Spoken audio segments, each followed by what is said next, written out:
வந்து அதிமுக கூட்டணியில இருக்கு அப்படின்னு சொல்லிட்டு அதிமுக அதிகாரப்பூர்வமா அறிவிக்காங்க. உடனே ஒரு அரை மணி நேரத்துல வந்து தேமுதிக அது அப்படி எதுவும் நாங்க சொல்லல, இப்போதைக்கு நாங்க சொல்லல, ஜனவரியில நாங்க எங்களோட கூட்டணி நிலவரம் சொல்றோம் அப்படின்னு சொல்றாங்க. அது அவங்கவுங்க கட்சி, அவங்கவுங்க கட்சியின் உரிமை, அவங்கவுங்க கட்சியின் முடிவு. அதுல எனக்கு என்ன கருத்து நான் சொல்ல முடியும்? நான் யாரோடும் கூட்டு சேரல.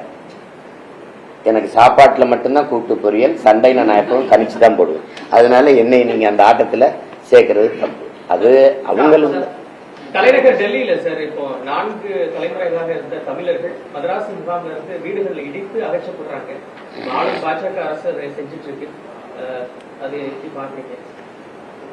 நாங்க டெல்லியில் இருக்கிற எங்க தம்பிகள் போய் போராடினாங்க, பேசினாங்க. நான் கூட தொடர்ச்சியா பணியில் இருந்துட்டேன். ஏன்னா நான் போய் அங்கே ஏற்கனவே பல போராட்டங்களை செஞ்சேன், செய்யலாம். இதை 40 நாடாளுமன்ற உறுப்பினர்களை வைத்திருக்கிற இன்றைக்கு தமிழ்நாட்டை ஆண்டுகிட்டு இருக்கிற கட்சிகிட்ட நீங்க கேட்கணும், இதுக்கு காங்கிரசின் நிலைப்பாடு என்ன? மாநில முதல்வர் என்ன சொல்லியிருக்காரு? காலையில வீடுகள் எடுத்து அகற்றப்பட்டிருக்கு. அது ரொம்ப நாளா இருக்கு அந்த பிரச்சனை. இந்த சிக்கல் வந்து இன்னைக்கு இல்ல, 2-3 மாசமா நடந்துகிட்டு இருக்கு. ஹரியானால இதே மாதிரி 5000 கணக்கான குடும்பங்கள் விரட்டப்பட்டிருக்கு. ஆனா இங்க 1.5 கோடி வட இந்தியன் வந்து குடியேறி அவன் இங்க வந்து எல்லா நிறுவனங்களையும் வேலை செய்யவும், கட்டுமான பணிக்கும், நாத்து நடவும், கருதருக்கும் வந்து இங்க 1.5 கோடி பேர் குடியேறி அவன் குடும்ப அட்டை எடுத்து அவன் இந்த பங்கீட்டுக்கு அட்டை ஒரே நாடு ஒரே ரேஷன் கார்டுல அவங்களுக்காக கொண்டு வரப்பட்டதுதான். வாக்காளர் அடையாள அட்டை எடுத்து வாக்கு செலுத்த வந்துட்டான். இப்ப எங்களுக்கு இருக்கிற பயம் 1.5 கோடி இன்னும் 1 கோடி வந்துட்டான்னா இந்த நாட்டின் அரசியலையும் அதிகாரத்தையும் அவன் தீர்மானிச்சிருவான். அப்புறம் கதை முடிஞ்சிடும். ஈழத்துல அடிச்சு வரட்டும் போது அகதியா நிக்கவாது எனக்கு இங்க ஒரு 1/2 கிரவுண்ட் இடம் இருந்துச்சு. இங்க அடிச்சு வரட்டானா எங்கேயும் போக முடியாது. இப்ப டெல்லியில இடிக்கிறான், நாளைக்கு ஒவ்வொரு இடமா இடிப்பான். இதுக்கு முன்னாடி ஹரியானால அடிச்சான், அதுக்கு முன்னாடி மும்பைல மகாராஷ்டிரால உங்களுக்கு தெரியும் அடிச்சு தாராவில அடிச்சு வரட்டுனா. இப்ப தண்ணி கொஞ்சம் கொஞ்சமா நடக்கும். இங்க வந்தவன் எங்களை திருப்பூர்ல அடிக்கிறான், 9 வீடு அடிக்கிறான். இப்ப வாடகைக்கு குடியிருந்த ஒரு பீகாரி ஒரு இளைஞர்கள் சத்தம் போட்டு பேசியிருக்காங்க. இந்த வீட்டு உரிமையாளர் சத்தமா பேசாதீங்கன்னு சொன்னது கொண்டுட்டான். எப்படி இருக்கு? சத்தமா பேசாதீங்கன்னு சொன்ன உரிமையாளரே கொல்லப்படுறாருன்னா எதிர்காலம் எங்க போய் நிக்கும்னு பாருங்க. இந்த அதிகாரங்கள் அவருக்கு மேல நடவடிக்கை எடுக்காது. அது இதை நீங்க தான் எனக்கு சொல்லக்கூடாது. நான் வந்து இதெல்லாம் சொன்னா நீங்க என்னை வந்து ஈனவெறியன், மொழி வெறியன் அதெல்லாம் சொல்லுவீங்க. அது நீங்க தான் சொல்றதுக்கு என்ன தீர்வு? திமுக பொதுக்குழுல 27 தீர்மானம் நிறைவேற்றிருக்காங்க. அதுல ஜூன் 3ஆம் தேதி கருணாநிதி அவருடைய பிறந்த நாளை செம்மொழி நாளாக கொண்டாட தீர்மானம் நிறைவேற்றிருக்காங்க. கருணாநிதி அவர்களுக்கும் செம்மொழிக்கு என்ன சம்பந்தம் இருக்கு? ஐயா கருணாநிதிக்கும் செம்மொழிக்கு என்ன சம்பந்தம் இருக்கு? நீங்க கொண்டாடினா நான் முதலமைச்சர் ஆயிட்டேன், மறுபடியும் கொண்டாடுவீங்களா திண்டாடுவீங்களா? இதெல்லாம் சேர்த்ததானே. என் மொழி செம்மொழியா இருந்ததா நீங்க செம்மொழியா ஆக்குனீங்களா? யார்கிட்ட பதில் இருக்கு? தமிழ் செம்மொழியா நீங்க ஆக்குனதுனால செம்மொழியா? இந்தியாவை நீங்க ஆளும் போது காங்கிரஸ் கூட்டணி இருக்கும்போது செம்மொழின்னு சொல்ல சொன்னதுனால அதை அறிவிச்சதுனால என் மொழி செம்மொழியாச்சா?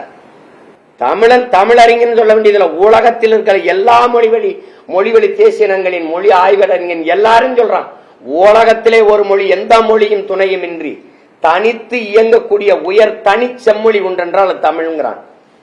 நீங்க யாரு எனக்கு என் மொழிக்கு அங்கீகாரம் பெற்று தரதுக்கு? எத்தனை ஆயிரம் ஆண்டுனே தெரியாது என் மொழியின் தொடக்கம். 50,000 தேவனையப்பாவானர், 80,000 ஆகுங்கிறாரு உங்க கால்டுதல். ஆதியில் மனிதன் காடுகளில் இருந்து நகரத் தொடங்கிய போது, இடம்பெறத் தொடங்கிய போது பேசிய மொழியில் இருந்த ஒளி வடிவமும் எழுத்து வடிவமும் இன்றும் தமிழில் காண கிடக்கிறதுன்னு கால்டுவல் எழுதுறாரு. இப்ப 80,000 50,000 நான் எப்பன்னு தெரியாது. 1800 ஆண்டு 1600 வெறும் 500. அந்த 500 ஆண்டுக்கு முன்னாடி மலையாளம், அதுக்கும் பின்னாடி இந்தி வருது. இந்தி 500 ஆண்ட தொற்றுச்சா பாருங்க. நீனும் செம்மொழி நானும் செம்மொழி. இங்க போய் 2000 ஆண்டுன்னு சொன்னா சிக்கலாயிரும், மற்ற மொழிக்காரெல்லாம் பிரச்சனை பண்ணுவான்ட்டு இவர் 1500 ஆண்டுன்னு இந்தியா ஆண்ட அந்த காங்கிரஸ் ஆட்சி சொல்லும்போது ஆமான்னு சொல்லிட்டு செம்மொழின்னு அந்தஸ்தப்பட்டு வந்தீங்க. எனக்கு என் மொழி செம்மொழின்னு வந்துச்சு. செம்மொழியா செத்த மொழியா? நீங்க உங்க மனச்சான்று நெஞ்சில கை வச்சு எல்லாரும் சொல்லுங்க. இதை விட்டு வெளியில போனா தமிழ் இருக்கா? பேச தமிழ் இருக்கா? நாக்குல தமிழ் இருக்கா? நாட்டுல தமிழ் இருக்கா? ஏட்டுல இருக்கா? எங்க இருக்கு தமிழ்? அப்ப செம்மொழின்னு சொல்லிட்டா, செம்மொழிக்கு ஒரு பூங்கா வச்சுட்டா, செம்மொழி நாள் கொண்டாடிட்டா மொழி வாழுமா? நீங்க தமிழ்நாட்டின் முதலமைச்சர் பேசுறீங்க, வர்த்தகர்கள் வணிகர்கள் மாநாட்டில் என்ன பேசுறீங்க? தமிழ்ல எழுதுங்க, பெயர் பலகை எப்படி எழுதுங்க? ரெயின்போவே ரெயின்போன்னு எழுதுங்கிறீங்க. இதான் என் தமிழை வளர்க்கிறதா? இதான் தமிழ் மீட்சியா? ரெயின்போவை ரெயின்போன்னு எப்படி எழுதுறது? அதான தங்கிலீஷ். அப்படித்தானே எழுதியிருக்கு, அப்படிதான் எழுதியிருக்கு. ப்ளூ ப்ளூ டைமண்ட் அப்படின்னு எழுதியிருக்குது. ப்ளூ ஸ்டோன் என்னுடைய உடற்பயிற்சி கொடுத்துக்க மாதிரி என் தம்பி பாய்த்து ப்ளூ ஸ்டோன் எழுதிருக்கு. நீல கல் எழுதி ப்ளூ ஸ்டோன் எழுது. நான் கேட்டா சொல்லு.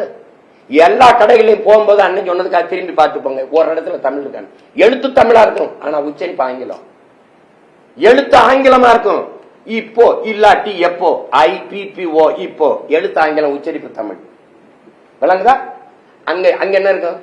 டீ ஸ்டால், தேநீர் விடுதின்னு இருக்காது. டீ தேநீர் கடைன்னு இருக்காது. டீ ஸ்டால், டீ போட்டு இஸ் போட்டு ஸ்டால். இது என்னது? எழுத்து தமிழ், உச்சரிப்பு ஆங்கிலம். இதுக்கு பேர் தான் தமிங்கிலம், தங்கிலீஷ்.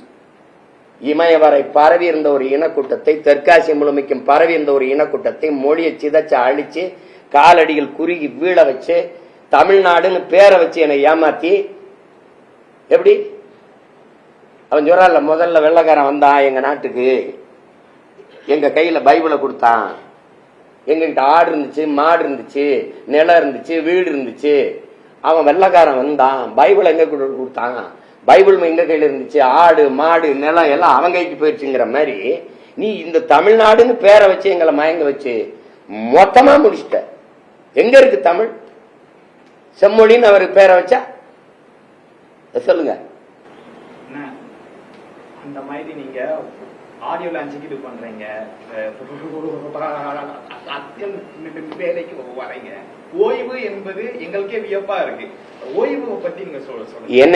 என்னை உருவாக்கின என் தலைவன் என் கற்பிச்சது ஓடிக்கொண்டே இருக்கணும், ஓடிக்கொண்டே இருக்கணும். உறக்கத்துக்கு முதன்மைத்துவம் கொடுக்க கூடாது. நாம் அடிமை, உரிமை பெறுகிற ஓடுங்க ஓடுங்க. ஒரு நாள் உறங்கலாம், ஒரு நாள் உறங்கலாம், நிம்மதியாக உறங்கலாம். யாரும் நம்மை எழுப்பவே மாட்டார்கள் மரணத்திற்கு பிறகு. இன்னும் என் காதுகளை கேட்டுட்டு இருக்கு, ஓடிக்கிட்டு இருக்கேன். இப்போ அரசியலில் அரசியல் பொதுவாகவே சோம்பலும் ஓய்வும் தற்கொலைக்கு சமம்ங்கிறான். உலகத்தில் சாதித்த எல்லா சாதனையாளனும் மிக குறைந்த அளவு உறங்கினம் தான். உங்களுக்கு புரியுதுன்னு நினைக்கிறேன். அதனால என்னை வளர்த்த இந்த ஆட்கள் எல்லாம் சித்தர்கள், யோகிகள் எனக்கு சொல்லிக் கொடுக்குறாங்கல்ல, இந்த சித்த மருத்துவர்கள் எல்லாம், உன் பாட் போடா, உனக்கு உடம்புக்கு ஓய்வு தேவைன்னு அதை எடுத்துக்கிறோம்.